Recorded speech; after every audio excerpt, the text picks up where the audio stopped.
নমস্কাৰ সকলোকে ওয়েলকাম জনাইছো ইউটিউব চেনেল ভৱেশ ৰয়লৈ।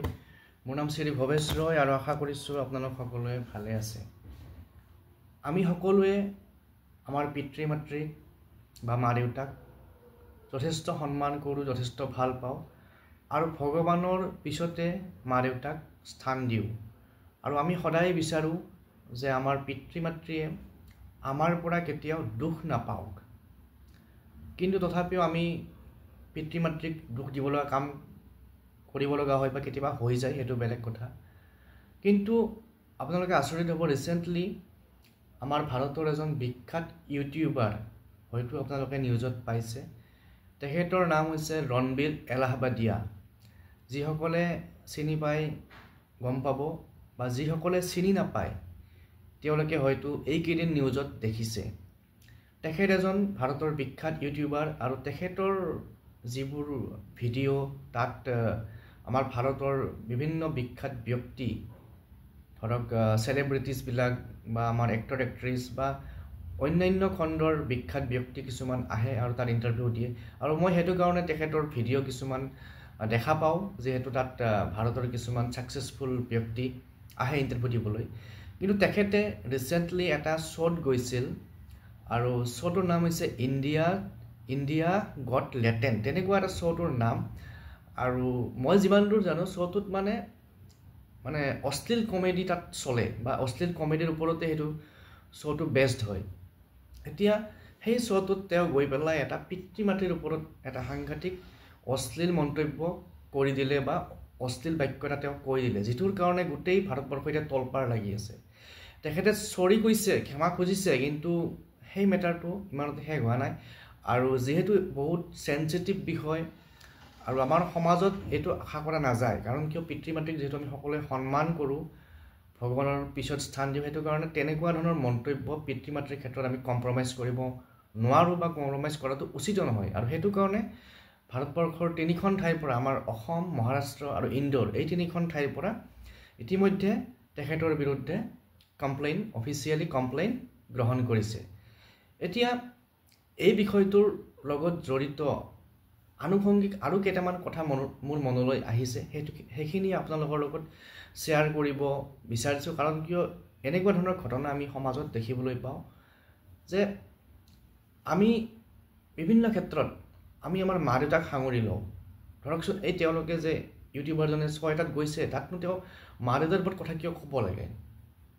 তো তেনেকুৱা কেতিয়াবা আমাৰ সমাজতো হৈ যায় যে কিছুমান ক্ষেত্ৰত আমি মা দেউতাক সাঙুৰি লওঁ, তাৰপিছত কি হয়, পিতৃ মাতৃক কষ্ট দিয়া হয়। গতিকে মই ভাবোঁ আমি যিমান পাৰোঁ পিতৃ মাতৃক ইনক্লুড নকৰাকৈ আমি আমাৰ কামবোৰ কৰিব লাগিব, কৰ্মবোৰ কৰা উচিত। আৰু ময়ো নিজৰ লাইফত যদি চাবলৈ যাওঁ, ময়ো বহু সময়ত পিতৃ মাতৃক দুখ দিছোঁ, আৰু হয়তো সেইখিনি সময়ত মই বুজিব পৰা নাছিলোঁ। কিন্তু বৰ্তমান সময়ত মই এইটো ৰিয়েলাইজ কৰোঁ যে আমি যিমান পাৰি পিতৃ মাতৃক ইনক্লুড নকৰাকৈ আমি আমাৰ কামবোৰ কৰিব লাগে, বা আমাৰ পৰা যাতে পিতৃ মাতৃ কেতিয়াও দুখিত নহয় বা দুখ নাপায়, সেইটো আমি নিশ্চিত কৰা উচিত, বা আমি কৰিবলৈ চেষ্টা কৰিব লাগে। ছেকেণ্ডলি, আমাৰ সমাজত আৰু এটা হয়, মাক দেউতাকক ব্লেম কৰাটো। কোনোবা কাৰোবাৰ সন্তান ছাকচেছফুল নহ'ল, অসফল হ'ল, তেতিয়া মা দেউতাকক দোষ দিয়ে। এই যে অমুকৰ ল'ৰা এনেকুৱা হ'ল, বাপেক ভাল হ'লে চলি ভাল হ'ব, বা এইটো মই আমাৰ কথিত ভাষাত কৈছোঁ, বা আমি যদি কওঁ যে পিতৃ মাতৃ ভাল হ'লে ল'ৰা ছোৱালী ভাল হ'ব, তেনেকুৱা মন্তব্যবোৰ আমাৰ সমাজত আচলতে চলে। কিন্তু এইটো মোৰ বোধেৰে মই একচেপ্ট নকৰোঁ, বা পাৰ্চনেলি মই এইটো ছাপোৰ্ট নকৰোঁ। আপোনালোকে কি কয় আপোনালোকে কমেণ্ট বক্সত জনাব। তাৰপিছতে আৰু এটা আমাৰ নিউ জেনেৰেশ্যনৰ মাজত এটা বস্তু চলে, সেইটো হৈছে যে মাক বাপেকক প্ৰেফাৰেঞ্চ দি পেলাই ঠাট্টা কৰা। আমাৰ যিখিনি য়ং জেনেৰেশ্যন আছে, তেওঁলোকৰ মাজত যিহেতু মই ষ্টুডেণ্টৰ মাজত থাকোঁ, মই গম পাওঁ যে তেওঁলোকে যেতিয়া ইটোৱে সিটোৰ লগত ধেমালি কৰিব, কেতিয়াবা মাক বাপেকৰ ৰেফাৰেঞ্চবিলাক লৈ আনে। মাক বাপেকৰ যদি কিবা নিকনেম আছে সেইবোৰ প্ৰচাৰ কৰে, বা সেইবোৰ দি পেলাই তেওঁক গালি গালাজ কৰে, বা কিবা কাজিয়া লাগিলেও মাক বাপেকৰ ৰেফাৰেঞ্চ আনি পেলাই কাজিয়াবিলাক কৰে, যিটো নেকি যথেষ্ট বেয়া কথা। আৰু মই ভাবোঁ এইবিলাক আমাৰ সমাজৰ পৰা দূৰ হ'ব লাগে।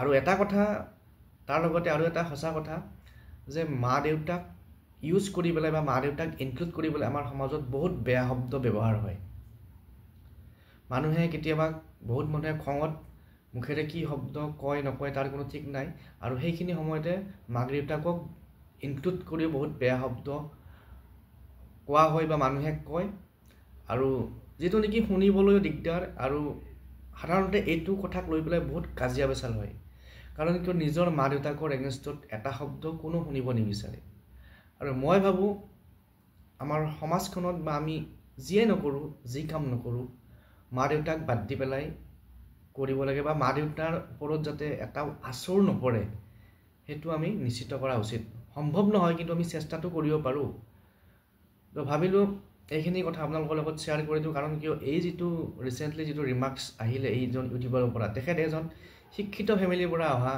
ব্যক্তি তেখেতৰ পৰা এইটো বিহেভিয়াৰ আশা কৰাটো বা আমি কোনো আশা নকৰো যিয়ে নহওক আজিৰ এই ভিডিওটোত এইখিনি কথা শেয়াৰ কৰিলো যদি আপোনালোকৰ কিবা কবলগীয়া আছে কি অনুভৱ কৰে বা কিবা যদি মই ভুল কৈছো হে আঙুলিয়া দিব বুলি আশা কৰিলো থ্যাংক ইউ